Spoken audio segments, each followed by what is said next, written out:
Alright, so here's the UTG tactical light LT-TL101. Features a Xenon bulb and 95 lumen output. And I'll be running through this and giving you guys my perspective on it, and then all the little statistics and numbers will be in the description. That way I don't have to rattle them off to you and you can read them at your own leisure. But anyway, I'm going to go ahead and get this thing opened up.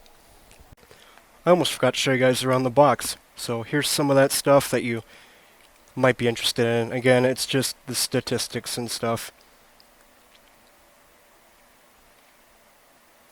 Alright, and then moving on to the right. Yeah, I opened it up in the wrong on the wrong side. Alright, here's the front.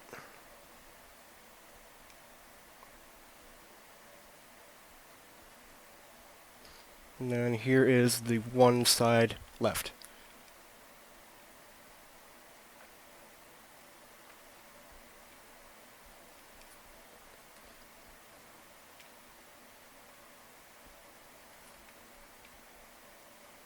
Okay, that's it. Now we can open it up. Okay, so here's everything it comes with. You've got your batteries on the left. There's 2 of them included. There's a pressure switch kit in the middle, and then the flashlight itself on the right. And these all come sealed in their own plastic baggies. You got 2 pieces of Velcro tape, and then there's a user manual included as well. I'm going to scan that and put a link to it in the description, and just in case you want to read it. And now I'm going to show you guys how to put it on a Weaver or Picatinny rail. Alright, so there's just a couple things you need to know before mounting this up, and that is the cross bolt in the back is what you're going to use to line up with the slots on your Weaver or Picatinny rail.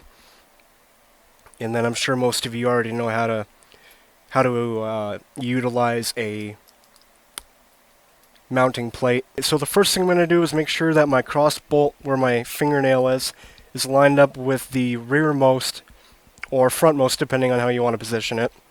And then I'm going to move it in like so.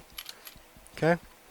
And then now I'm going to try to back it up, and it's not going anywhere. That means that the bolt is secured, and now I'm going to just tighten it up with these thumb screws here. Obviously making sure not to over tighten them because I don't need them to be that tight. Okay. Included, and what you're going to need are 2 CR123A batteries, and you're going to put the positive side facing down. Okay, like so. And this applies for both batteries, so you have both of them going with the positive side face down. And then you would take your end cap. This is the basic one for now.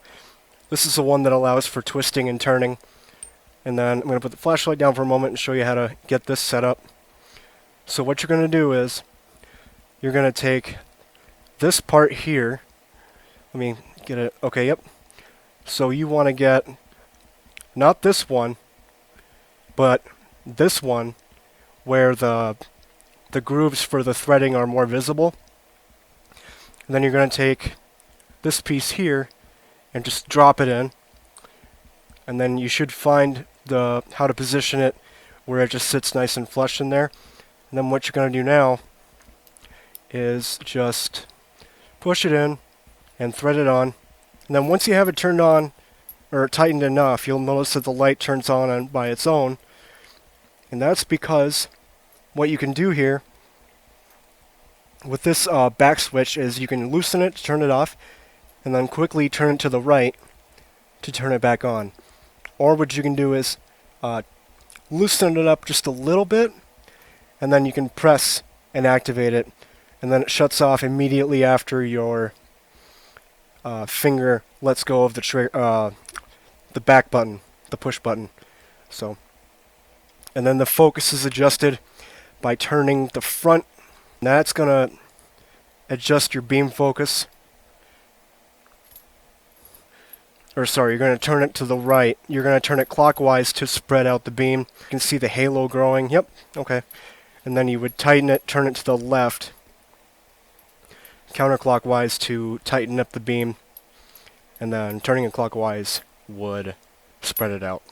Installing the pressure switch kit is actually pretty easy. I'm just going to assemble you get 2 pieces of Velcro tape, by the way, but these will come in handy later. We're not going to use them just yet.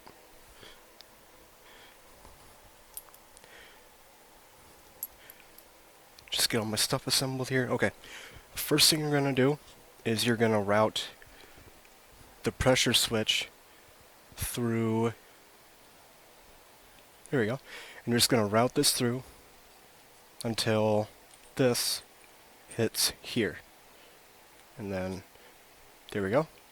Just pull it by the tail once it won't go in any further. Make sure it's all nice and flush. Okay, tighten this up. The switch is actually pretty long, and it's sensitive like all the way up and down the whole thing, so that's really cool compared to the ones I'm used to where it's like a very precise button you have to press. But this one, it's like you just move your fingers all the way up and down and it stays on. That's really cool.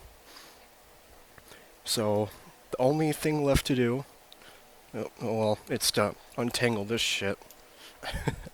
There we go. All you have left to do now is hook it up to your gun, which is about, this is where I'm going to put it. It's going to be right here. And then now what I would do is I would put that tape that we got out earlier. I would take the tape, put it on the pressure switch. Oh, put it on the pressure switch, make sure you press it down nice and tight. Okay. Then once you have the tape on the pressure switch pushed down, now what you're going to do is use your last piece of tape. That's exactly where I'm going to put it. So like right about here. Stick it on the gun. There we go.